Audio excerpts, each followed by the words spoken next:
Imagine walking into a glittering London theatre in the year 1675. The chandeliers blazed with candlelight, the audience dressed in silk and lace, and the laughter rippled through the hall. Not the innocent laughter of joy, but the knowing laughter of the worldly. On stage, a witty gentleman pretends to be important so that he can seduce other people's wives. A lady mocks her husband's dullness while exchanging clever glances with her lover in the next row. The play is scandalous, daring, and irresistibly funny. This is not Shakespeare's world of king and clowns, not the Puritan world of prayer and restraint.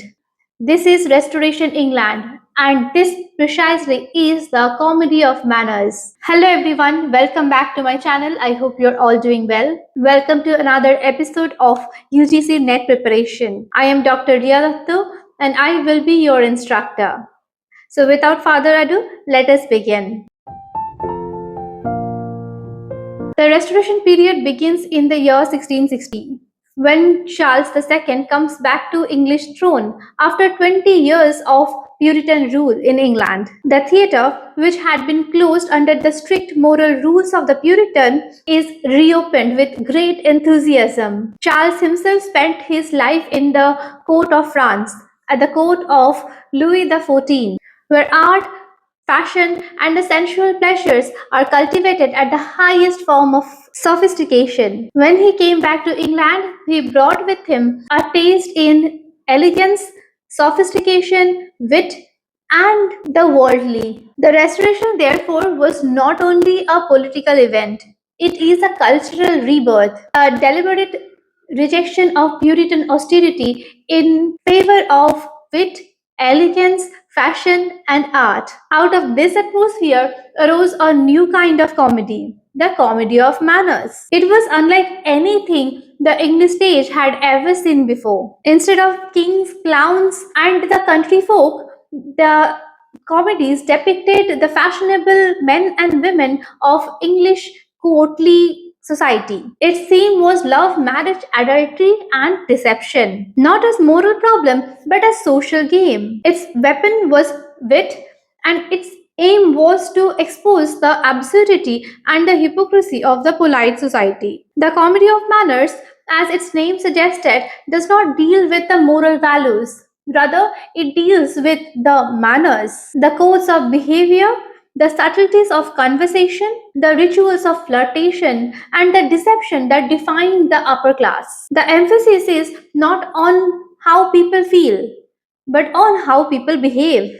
Not on sincerity, but on the surface. It is a world of appearance where intelligence replaces innocence and charm is the supreme value or virtue. The Restoration hero is not a man of deep feeling, but rather of brilliant conversation. He is the wreck, handsome, clever, unscrupulous, and obviously brilliant. His business is seduction, and his pleasure is in winning, and his moral compass is determined by wit rather than conscience. Yet he is never wholly detestable. His vitality, audacity, and intelligence makes him strangely attractive. Opposite him stands the heroine, spirited, independent, and fully capable of matching him in wit and will. Unlike the modest heroines of the previous time, she is aware of her power and she now uses it with intelligence. Together, they turn love into a duel of words, a contest of intellect where each seeks to outwit the other before finally surrendering. One of the hallmark of this genre is its language. The Restoration playwrights mastered the art of dialogue that sparkled like a polished steel, sharp, bright, and deadly. Conversation becomes the true stage of action. The characters do not so much as feel as they speak, and through their speech they assert their power, their control, and most importantly, their identity. The play becomes a verbal performance, a dance of irony and innuendo. Let us now discuss the important playwrights of this comedy of manners. The important playwrights are William Wycherley, George Etherege, William Congreve, and George Farquhar. There are many other playwrights also, but these four are the most important ones. So let us discuss them one by one. William Wycherley is often described as the most cynical and the boldest of Restoration playwrights. He was a product of the court of Charles II, a world steeped in wit, sensuality, and intellect. Educated partly in France, Wycherley absorbed the manners of the polite society of France, but combined them with English bluntness, which makes his works dazzling as well as disquieting. His two most important works are The Country Wife and The Plain Dealer. They represent two distinct aspects of the Restoration comedy of manners. The Country Wife is his most notorious and characteristic work. It revolves around a character named Horner, who spreads the rumor that he has been rendered impotent by a disease so that jealous husbands may give him free access to their wives. Behind this scandalous humor lies a sharp social critique. Wycherley exposes the hypocrisy of a society that is obsessed with the appearance, where men guard their wives not out of love but out of pride, and women, deprived of intellectual freedom, resort to deception. The play's title itself represents the contrast between the natural and the artificial. The country wife represents the uncorrupted vitality as opposed to the corrupted sophistication of London society. In The Plain Dealer, Wycherley adopts Moliere's The Lay Misanthrope but gives it a distinct English bitterness. The protagonist, Manly, is a sea captain whose name encapsulates his nature direct, honest, and contemptuous of social hypocrisy. Yet, Wycherley's plain dealer is not a hero of virtue. His very bluntness becomes a kind of vanity. The play's brilliance lies in its portrayal of moral extremities and disillusionment. Wycherley's world is a world where honesty and corruption exist or coexist uneasily, and where virtue is even tainted by pride. Wycherley's plays are marked by coarse humor, biting satire, and moral ambiguity. He has been accused, often rightly, of indecency. But beneath his cynicism lies a tragic awareness of human mind, of human nature. His satire cuts deep. He is a moral surgeon of restoration comedy, exposing the disease of hypocrisy with ruthless precision. The next person to discuss is George Etherege. If Wycherley is a savage satirist of restoration life, George Etherege is its polished chronicler. He is often described as the most elegant and urban of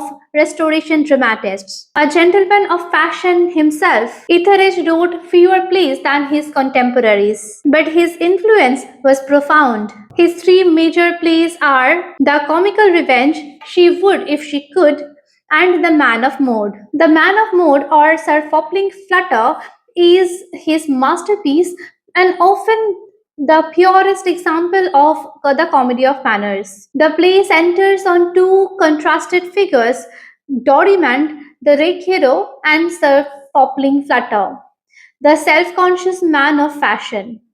Dorimant, said to be modeled on the real life Earl of Rochester, embodies the restoration ideal of wit, grace, and seductive charm. He moves through the play manipulating lovers and friends with effortless control, yet remains curiously attractive. Sir Fopling, on the other hand, is a delightful caricature of fashionable vanity, a man who lives entirely for appearance, who rehearses his gestures before a mirror, and whose every phrase is borrowed from French fashion. Itharige's tone is light, polished, and perfectly attuned to the themes of polite conversation. Unlike Wycherley, he avoids bitterness and moral harshness. His satire sparkles rather than bites. He portrays a world that is morally frivolous but aesthetically exquisite. For this reason, he has been called the gentleman playwright of the Restoration. His plays invite not moral judgment but amused recognition. Etherege also perfected the art of repartee, a quick, pointed exchange of wit that became the hallmark of Restoration dialogue. In his plays, conversation is performed of intelligence, social life is theater itself. In The Man of Mode, nothing is accidental, not even the way one folds a fan or exits a room. Etherege's comedies thus offer a snapshot of a society that lives through style where manners are not superficial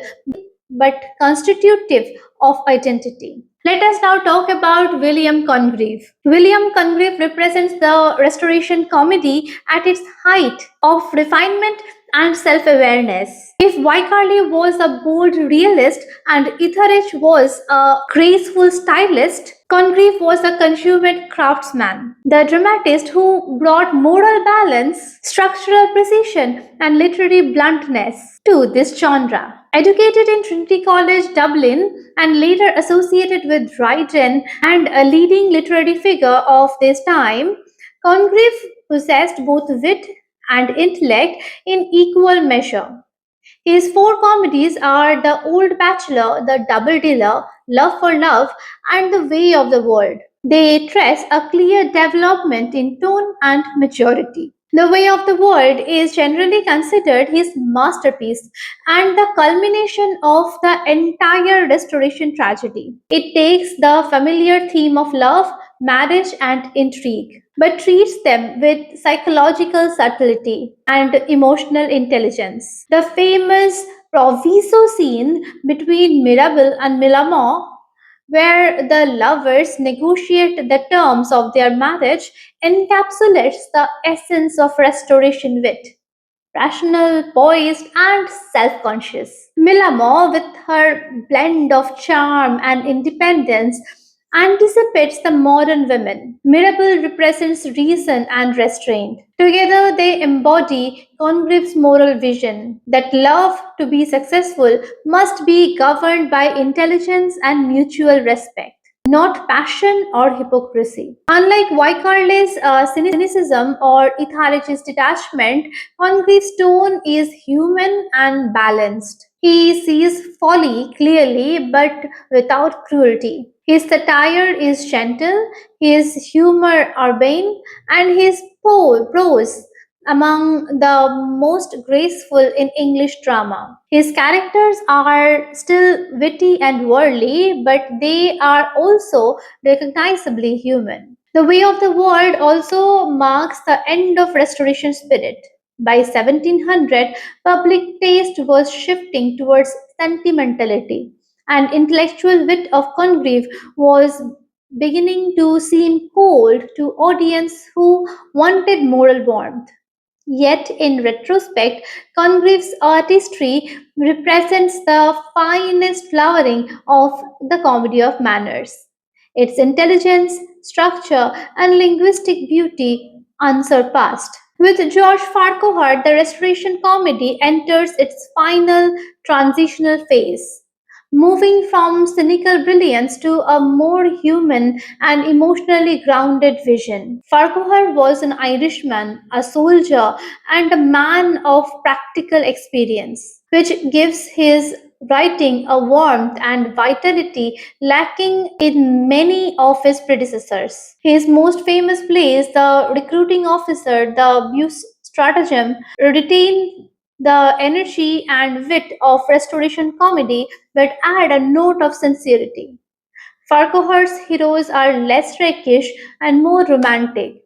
His heroines are spirited but virtuous, and his tone is generous rather than mocking. In the Bew stratagem, two gentlemen, Aimwell and Archer, set out to repair their fortune by wooing wealthy women. But what begins as stratagem becomes a genuine quest for love. The play combines lively humor with moral depth, suggesting that even in a world of deception, honesty and goodness can prevail. Farquhar's women, like Mrs. Sullen, are portrayed with emotional intelligence and sympathy, revealing his sensitivity to the constraints placed on women in marriage and society. Farquhar's comedy are marked by a natural dialogue, energetic plotting, and human moral outlook. They bridge the gap between glittering artifice